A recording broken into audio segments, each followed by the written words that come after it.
나서다 넘버링이 3월이야. 자시베 섬주셔야 첩지도. First, I'd like to wish everyone auspicious greetings. And so today, according to the announcement, before I begin the teaching, I'd like to make an important announcement. And this is that tomorrow is supposed to be the day that we finish the teaching, but in terms of the topic of the teaching, there's still a lot left to talk about. So I thought perhaps we should lengthen the teaching by adding an additional day. But since we're doing the teaching over the internet, even if we change the time, I don't think it's going to give you all that much difficulty. It's mainly, I have contacted the Shudras last night, and I asked them, and they all said it was okay. And so that also made me feel a bit relieved. So today, has increased from being 7 days long to 8 days long.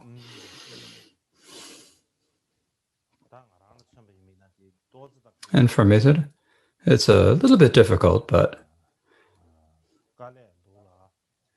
there is some work, but I think if I can teach everything completely, I've got that sort of that excitement to do this, or that wish to do that.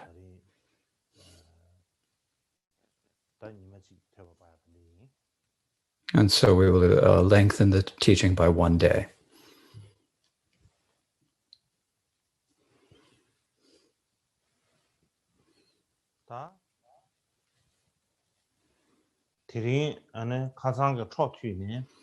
So today we will continue where we left off yesterday and continue speaking about the topic of the Dharma becoming the Dharma.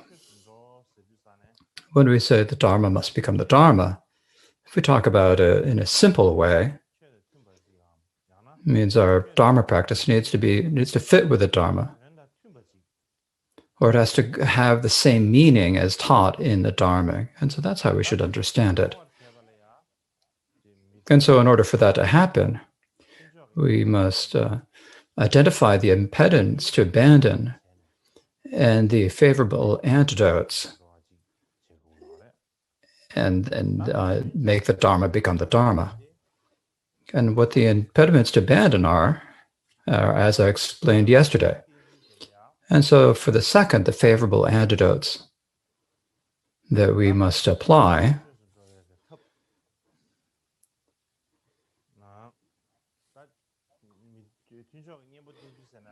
are the methods for making the mind go, or making the Dharma become the Dharma. You can talk about them, the favorable antidotes, or the methods.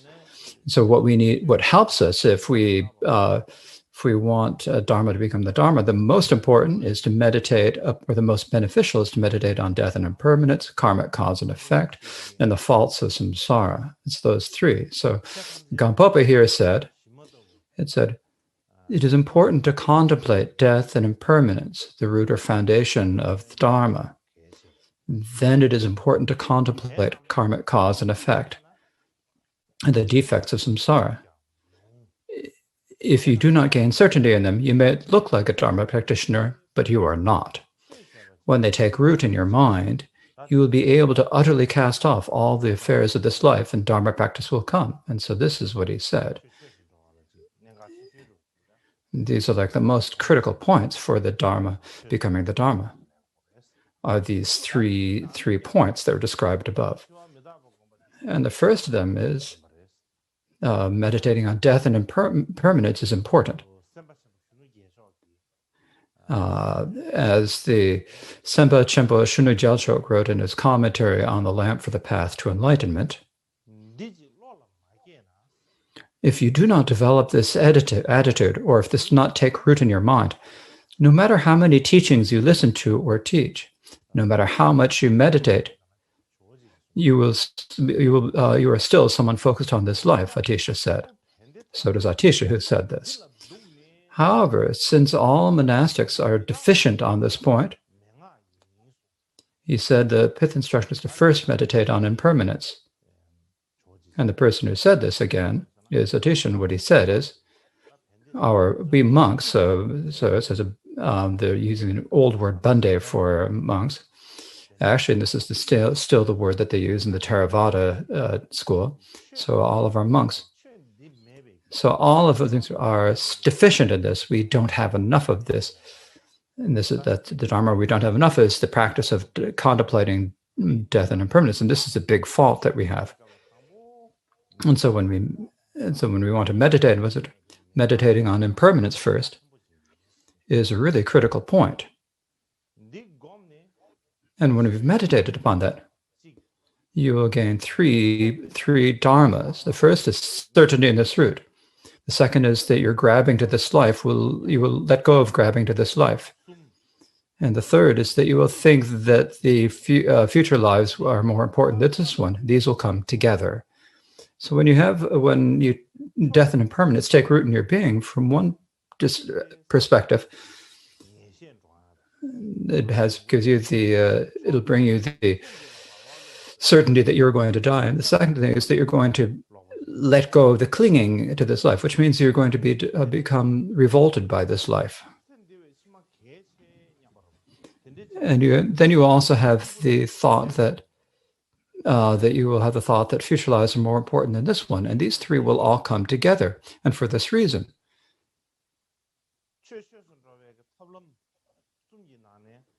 so among these three, the first two are to be practiced by the lesser type of individual. The third is primarily to be practiced by middling individuals, as it says. Now, when we talk about greater and lesser individuals, we shouldn't understand it as meaning three different individuals. We should understand it as three different levels of capacity of the mind.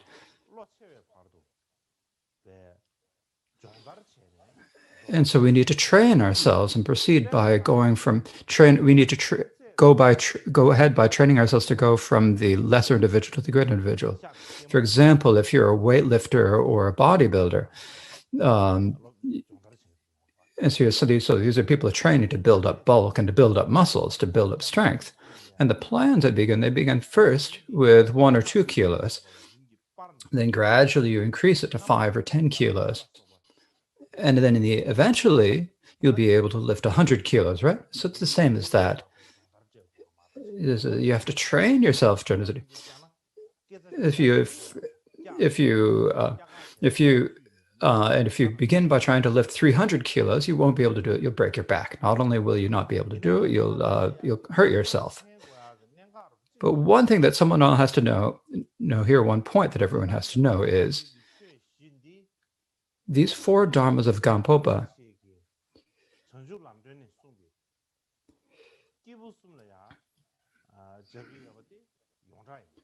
it's well known that in general, the 4 dharmas of Gampopa can be combined with Atisha's 3 types of individuals. Gampopa wrote in a string of jewels, the supreme path, in verse. What he wrote is, the stages of the path of the 3 individuals that teach what is taught in all vehicles are the main highway of all the nobles of the 3 times, explained by the 4 dharmas. So this is what he says. And so also, Jigong Choba Chikten Sumgun wrote in his clear meaning a commentary on the 4 dharmas. I shall write about the 4 dharmas, the advice of Atisha, and the quintessence of Gampopa's intent. And so from this point, the 4 dharmas, it's very clear that the 4 dharmas can be combined with the 3 types of individuals taught in the Kadampa. But in this text that we are talking about now, it's like we talk about the practice of the middling level in the section of the So the practice of middling individuals explained in the passage on the lesser individual, and the practice of the greater individuals is explained in the passage on the middling, or they're interleaved, such as when the practice of the lesser and middling individuals are explained in the passage on the greater. But I think really, I wonder, is there actually any difference in the meaning? And so when the reason why these different levels of the individuals are mixed up, or the order is changed, is because Gampopa was very skilled at teaching his individuals, as is explained in his life and the stories of his life and liberation. And he had many different types of students. He had scholars who were very learned in the philosophy, and there were also great meditators who had great longing to practice meditation. There were householders who were heedful of karmic cause and effect, and there were even illiterate goatherds and elderly men and women who were so old that they were approaching death. And so when Gampo Rinpoche taught them the Dharma, he had, for this one point of the Dharma becoming the Dharma, he had many different ways of speaking about it. One way was to teach in terms of the correct worldly view and say, this is the way to turn away from the lower realms and reach the higher realms. That was one way. And when some people first met Gampopa, they had already developed the wish to seek liberation and had already had the wish to go forth and take the vows of a novice or a bhikshu. And so for them, it wasn't the sense that, oh, don't think about liberation. You first have to have the vehicle of achieving the gods and humans. It wasn't necessary to insist on this. Instead, he would teach the correct worldly view and the transcendent view of achieving liberation together, and teach the paths of the lesser and the middling individuals together. And with people such as Che Pamo Drupa and Dusum Khenpa,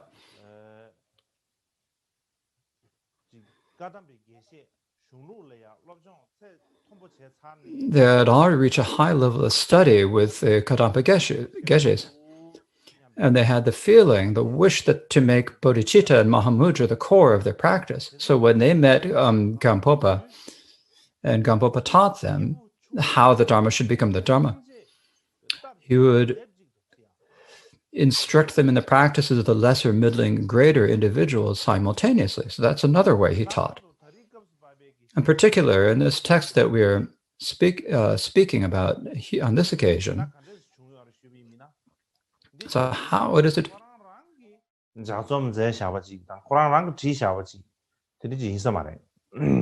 So it's probably not something that Gampopa wrote himself.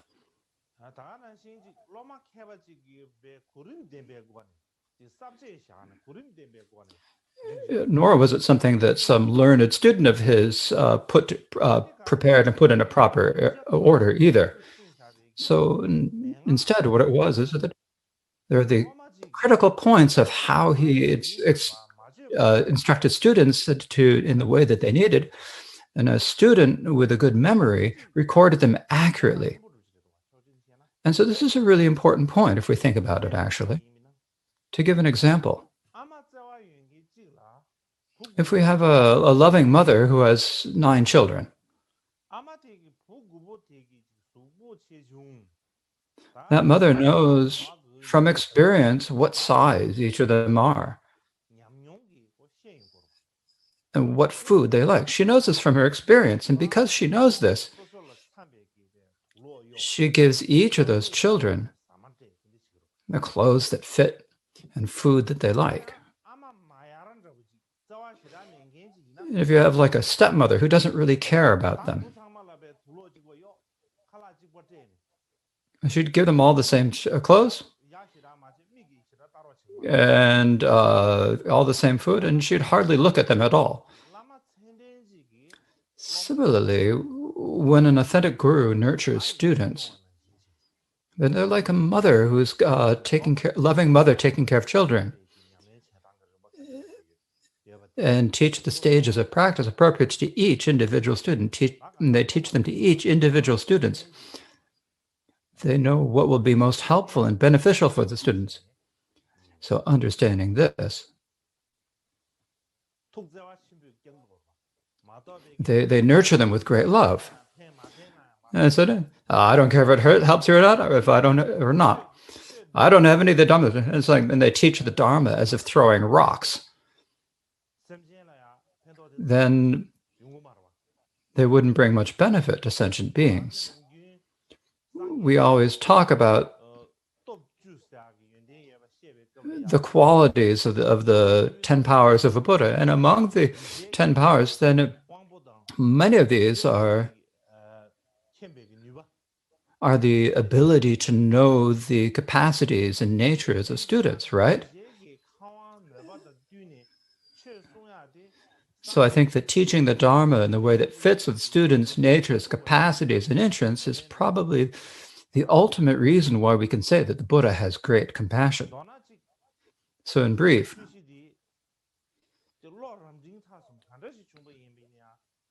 no matter what level we're on, greater, middle, or lesser, we can be the 4 dharmas of Gampopa can be used to teach the critical points of practice.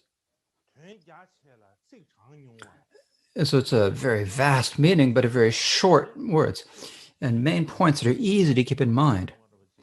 And that's sort of an incredible dharma, and so I think that's the sort of teaching that it is. So here something we need to talk about here is this, is the method for Dharma to become the Dharma. And so the first method I described yesterday, it's meditating upon, I talked about already. The second is meditating on karmic cause and effect and the faults of samsara. So in this text on the 4 dharmas that we're speaking about now, death and impermanence is a bit more extent, a bit more length, and karmic cause and effect, and the faults of samsara are talked about more concisely. And so yesterday when I was speaking about the way that Dharma becomes the Dharma,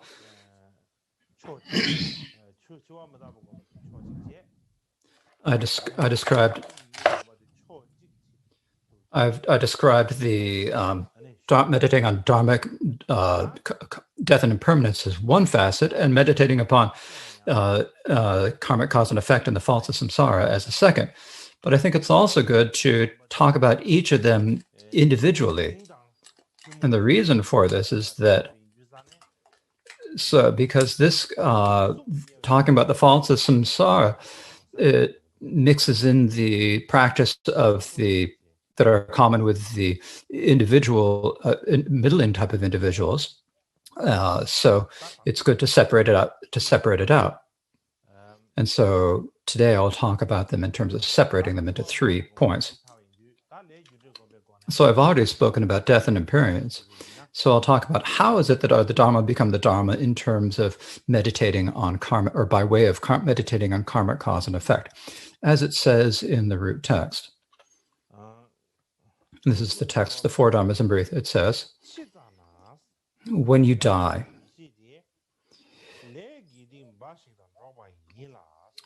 your self-aware wisdom will only be accompanied by your good and bad karma. It is impossible to encounter karma you have not done. It is impossible for what you have done, karma you have done, to dissipate.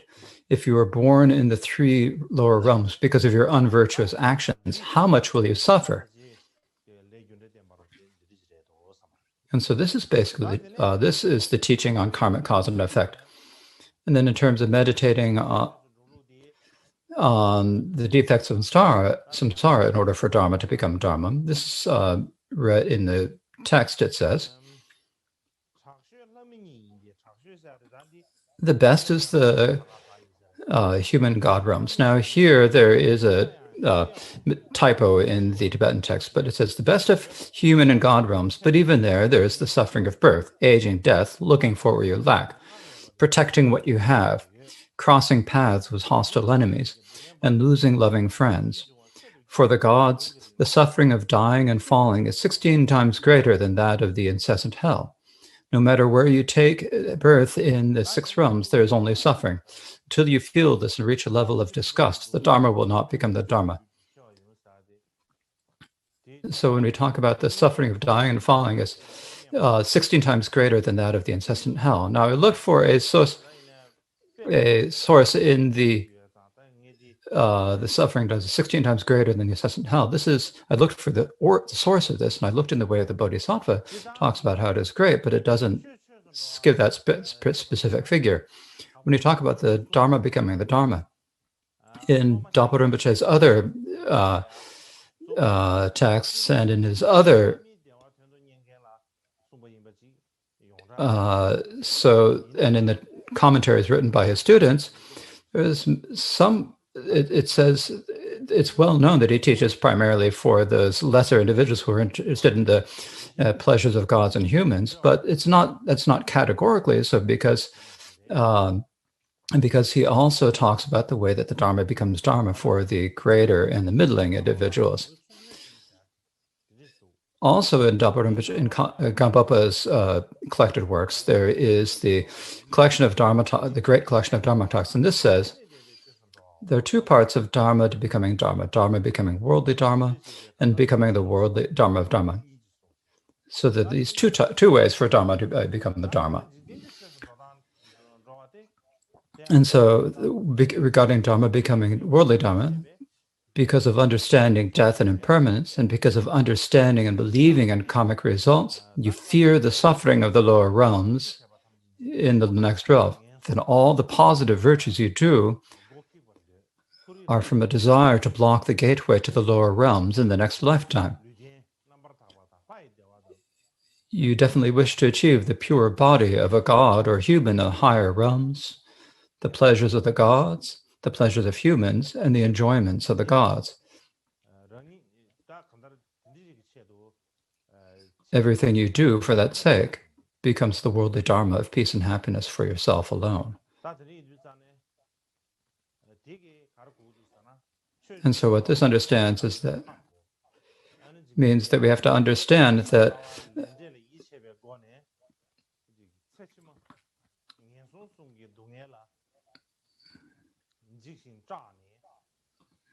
so that we are afraid.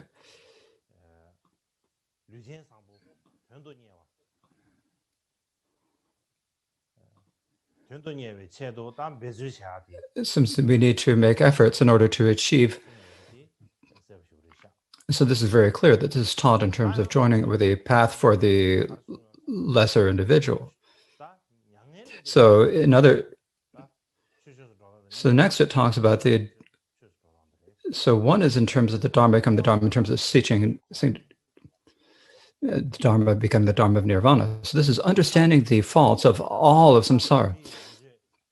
The not having any attachment or desire for the body or God or pleasures of the gods and humans, and understanding that in the end it all leads to the lower realms.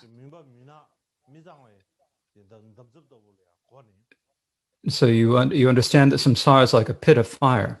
You know, it is like a prison, a dungeon, pitch darkness, and a filthy cesspool. You know that samsara is an ocean of suffering. You believe it with such certainty that you have no attachment or wish for any samsaric pleasures at all.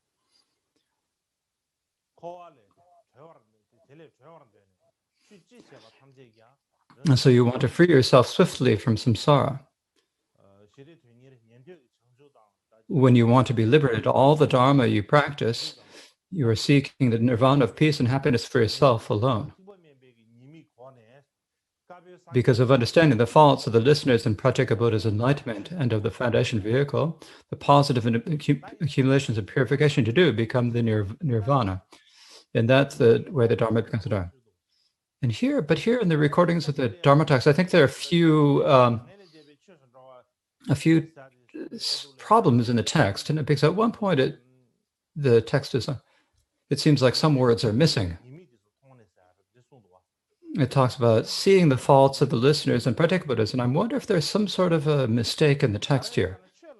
Because when we're talking about that, when we're talking, because in the next section we'll talk about the Dharma become the path. Then at that point, only then does the seeing does the question of seeing the faults of the Nirvana, the Lessoners, and Pratyeka Buddhas. When we talk about, and so at that point, there's also that section. There's also a point on seeing the faults of the listeners and Pratyeka Buddha's enlightenment. And so I think that there's a bit of a problem. And I think that maybe the order has been mixed up. There was a mistake in when this teaching was recorded. So that's what I think it is. So in brief,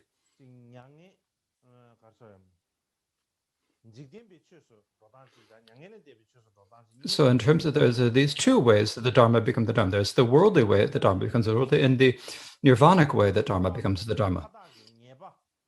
And so the nirvanic way is seeing the faults of difficulties of all samsara just produced by karma and afflictions. Then we have no desire for any of the bounties of samsara, see samsara as like a pit of fire, and develop the wish to free ourselves from samsara.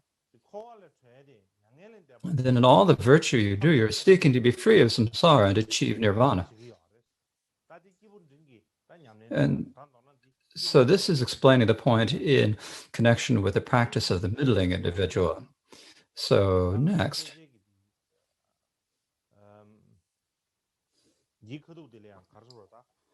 So at this point,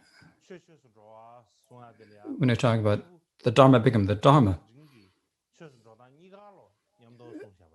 it's like the teaching, the way that the Dharma become the Dharma. It's taught in terms of both the ways for the lesser and for the middling individuals.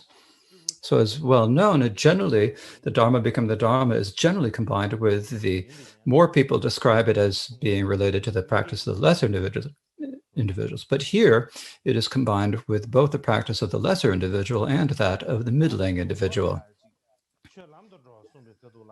And later on in that text, when it speaks about the Dharma becoming the path, this is generally spoken about as combined with the practice of the middling individual. So it is with the wish to achieve the liberation of the liberation and enlightenment of the listeners in the Pratyeka Buddhas, and it's primarily talked about in terms of the middling individual. But here in that text, it's combined with the practice of the Mahayana, and so that is also an important point for all of you to understand. So today, when we're talking about the karmic cause and effect, we've spoken a lot about karmic cause and effect and so forth, but the main thing is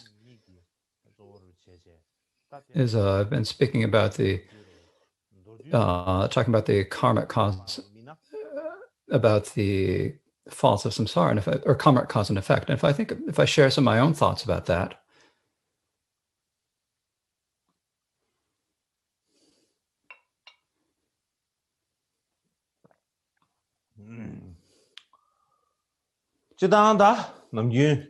so generally,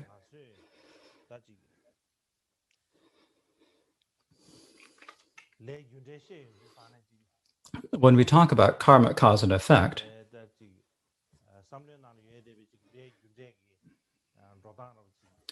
we all have our own ideas or understandings or opinions about what karmic cause and effect mean.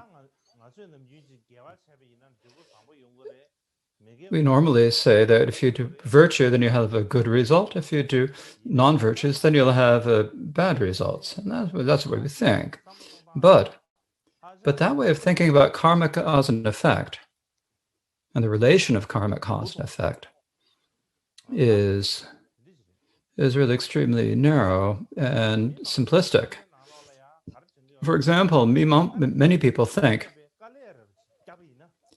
if I work hard, if I can work hard, I'll be able to lift myself up, raise myself up, and become someone well known. And someone whom people will respect and look up to. And if we even, people are even more bold than that. If I can put a bit of work in and get some good opportunities, then I can become the richest person in the world. So people do think this. But some people really don't need to work hard at all.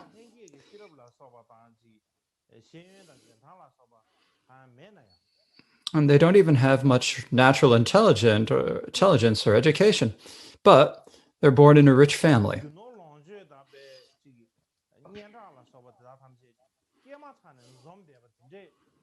And for the time that very time that they're born, they have wealth and riches and fame and so forth. And so we might think to ourselves, well, how did that happen? Why is that? It's possible we might think so. So if we actually look at with our real lives, if we join it with the actual situations of this life, to give an example of that, many people think, I've never drunk alcohol, I've never smoked, I've always taken a great interest in health and exercise and everything. And so I'm not going to get any terrible illness. This is what they think.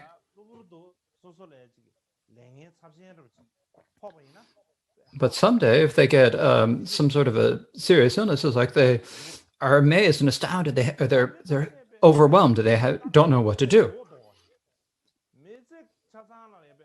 And then people are completely opposite. They spend their entire lives drinking alcohol, smoking. And they only eat junk food. But some of them live to be over 100. And when we see that, this life, we think to ourselves, life just isn't fair. So how can there be karmic cause and effect? So we might think this, right? So why is it that we think that?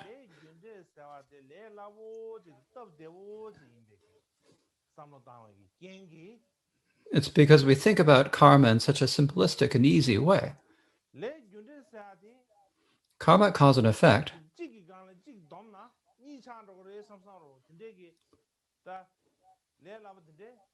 karmic cause and effect is not as easy as just adding 1 to 1 and getting 2. In actual fact, karmic cause and effect, not only is it not only that the good acts bring positive results, it's not so easy. Generally, if you plant wheat, you get wheat.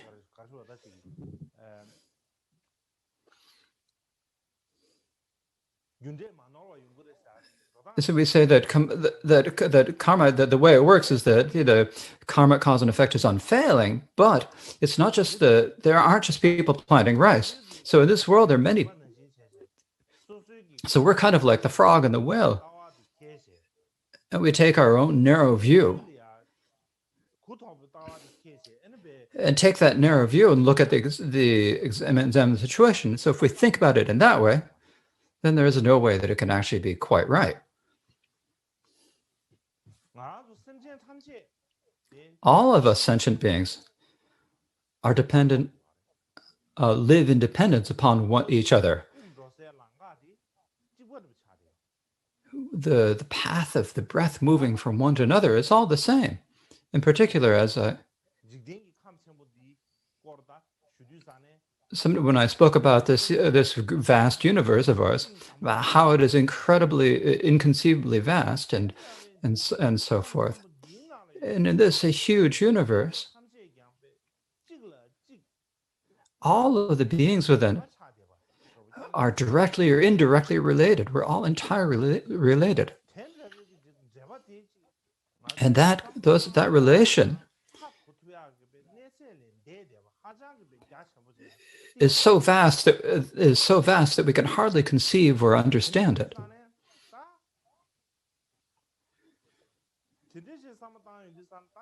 And when we think about it in this way, if we think about like a game like chess where you have white and black pieces, you probably don't know that. But in Chinese, but or like the Japanese game Go, where you have white and black pieces, or in the West you have chess, and so you play chess or Go. And so when we talk about the old Kadampa masters who counted white and black stones, so this is what we're talking about. So each rock or each piece has its own capability and its own power, its own function. It has their own capacity. And so for each piece is an important part of the whole assembly of all the pieces, or the arrangement of all the pieces. So between each of the pieces, they one benefits the other, and some impede the others. So if you put one piece in the wrong place, then you mess up the entire game, or you influence the entire game. Similarly, in this universe, and in the very least in this earth, it's like the game, like a chess or it's like, now with a game you only have a few pieces. It's not so easy. But if you think about it in terms of this earth, there are hundreds or millions of thousands of times as many as there are pieces in a chess game. And so we are all sentient beings who have known each other and been connected in previous lifetimes. And so there's so many sentient beings that have been connected. And so there are all of these, like this big net web that is all interconnected and dependent upon each other. And so within this, and since we're all living in this mandala like this, so from each sentient, between each mention, there are connections of harming or hurting, or harming or helping each other. We have the capacity of affecting each other. So we normally think that when we perform an act that it's going to produce a result. It's something. It's not going to be so simplistic where there's going to be something that we can see with our eyes. It's actually extremely complicated. If it were so easy that we could see, and so that we go in the direction that we wanted, if only in terms of what we could see. So we think about it in terms of, and this becomes a way where we think about it only in terms of ourselves, but actually in terms of how it really is. In fact, it's not like that. The sun doesn't just shine for just a few people. The sun rising and setting every day is just because it's just the way things naturally happen. It's not that it's done something specifically for the sake of a few people, but we usually think that, oh, it's shining for me. Basically, between ourselves and other sentient beings, there is a link. It's a link of being able to help or harm each other. So it's like a mutual benefit. It goes in both ways.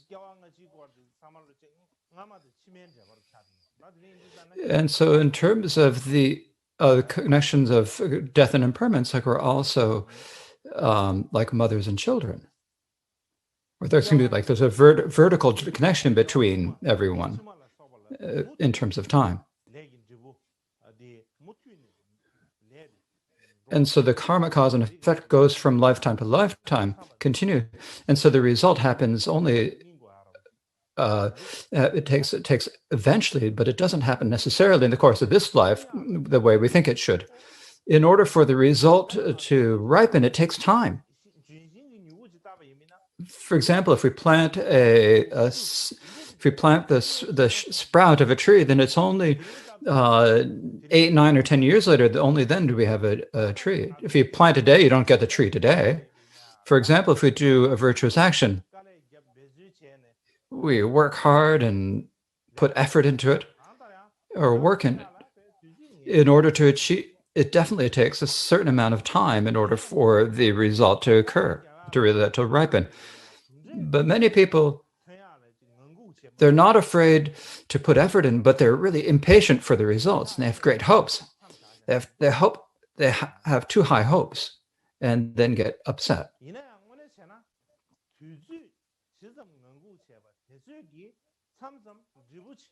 But sometimes, if it takes a longer time, you get actually a bigger result. For example, in this earth, there are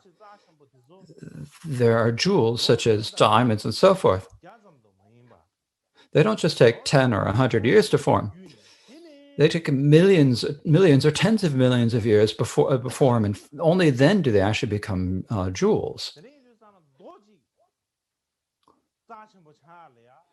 If it takes that long for one rock to turn into a precious jewel, then of course it takes that long for our karmic results to ripen. It takes a fixed amount of time.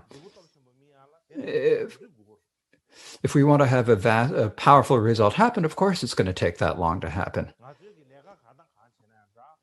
No matter what work we're doing, what acts we're doing, and particularly when we're doing virtuous actions, we definitely have to be patient for the result and have a long-term result, not think that it's going to happen immediately. We need to be patient and have the belief that a result will come. If we actually are someone who has belief in karmic cause and effect, you'd probably never worry that you wouldn't get a result out of your virtuous actions.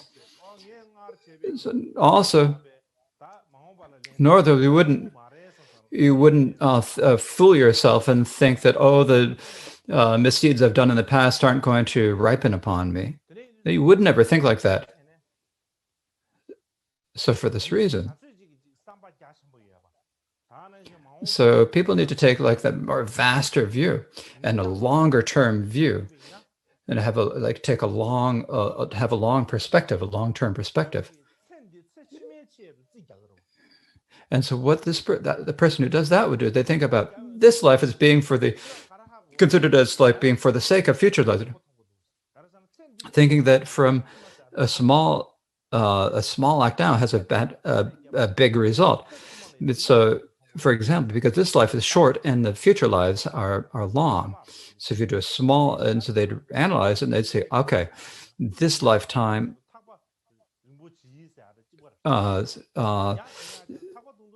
so you have to take a long life. For example, if you want to go fishing, you need to have a long line, as it says on World Lines. If you have only a short line, you're never going to get it. And the longer your fishing line is, then you can cast it further. And then the further you can cast it, then you have more of a chance of catching fish. If we don't do that like that, and no matter what virtue we do, we think that we need to have an immediate result.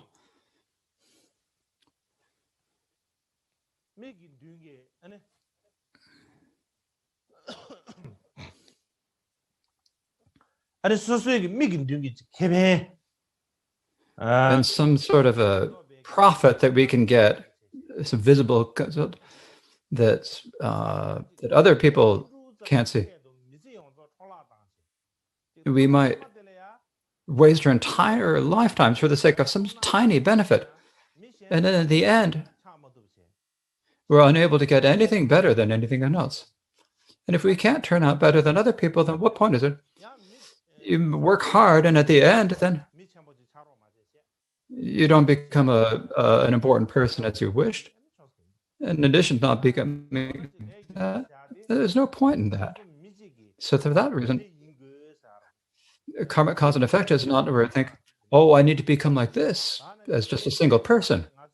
And virtue and non-virtue, it's like this is virtue and this is non-virtue. It's not something that we can decide.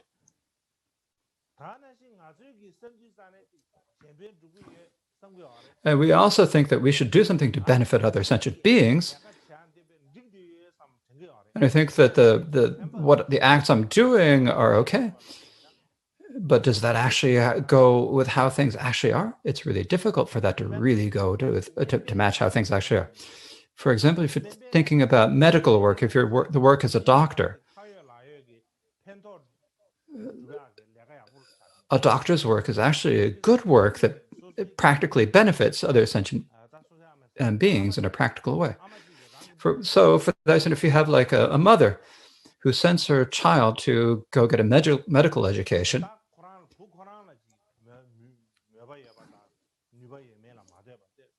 regardless of whether the child has any interest or any ability, and so one way of thinking about it is the mother's done well for the child. But if another way of thinking is that the mother has been prioritizing her own way of looking at and seeing things, but she isn't looking at it from every direction. Similarly, we usually think that we're doing things to benefit others, but we're taking our own limited intelligence and our own limited motivations and acting on them. We don't think about whether it's actually benefiting others. We think we have the idea that it's going to benefit others, and we do that. It's because we're only deciding for ourselves.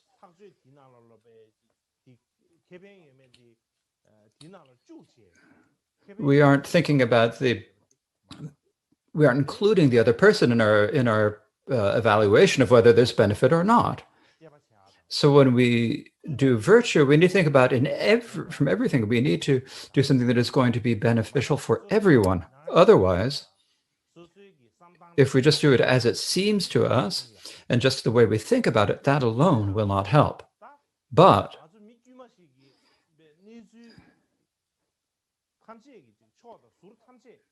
we ordinary people are unable to see or to realize every situation from all directions and every angle. And so what we can do is this.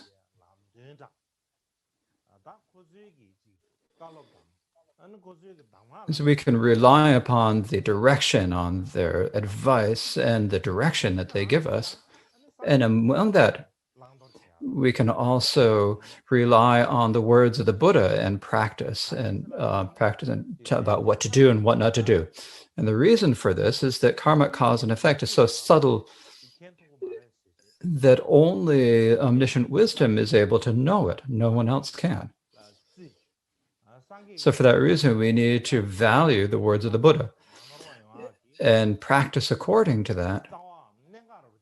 Is like the basis or the critical point for not mistaking what should be done and what should be given up.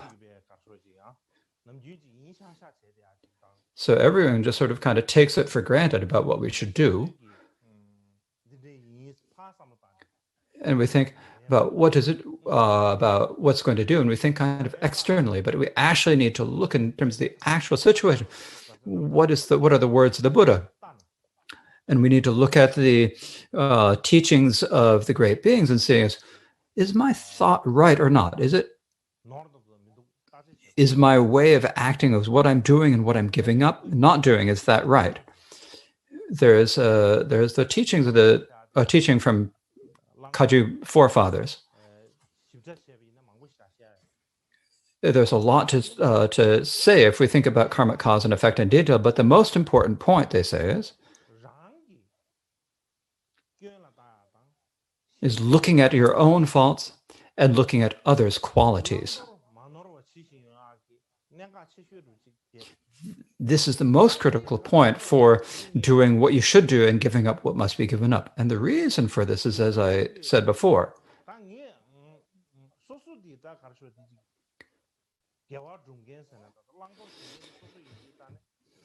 so you're the one who's doing things and not doing things.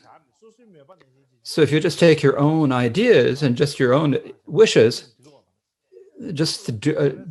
following your own wishes is not good enough. Because we have faults. We probably have self-cherishing, ego clinging. We have many faults. And for that reason, if we just take it for granted, then we won't be able to know the nature of things as it is. So we need to make others more important. We need to think about other people's situation or the actual nature of the thing, nature of things, and think about it in that perspective. And I think that this is a really important point. And so that is enough for today.